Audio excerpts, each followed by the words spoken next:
This is now the motor control, ano?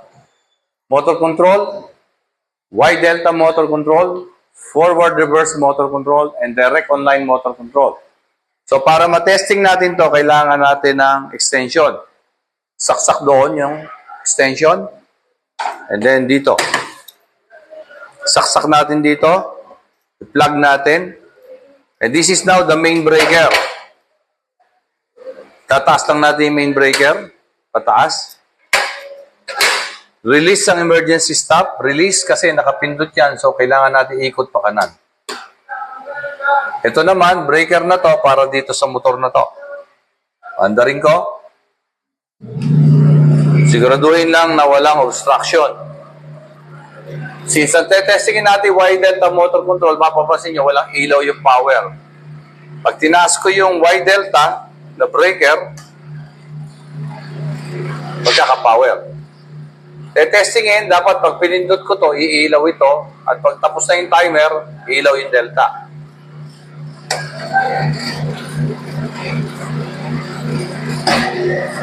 So, testingin ko na may stop. Pag pinindot ko to, dapat mamatay. So, yun, namatay. Pero naka-power pa rin siya. So, let's say nagka-problema, i-isolate natin, kailangan walang kuryente. So, para kailangan mawala ito. Bababa ko yung breaker.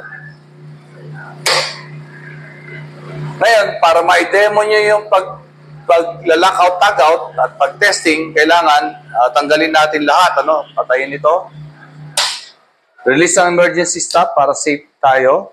Ayun, nakita nyo, huminto yung motor. Bago tayo magtrabaho, make sure na yung visual nyo, nakita nyo na patay talaga yung mga motor, minto.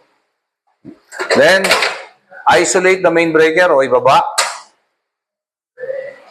Lagyan ng lockout, tag-out, yung system, para siguradong walang gagalaw na iba.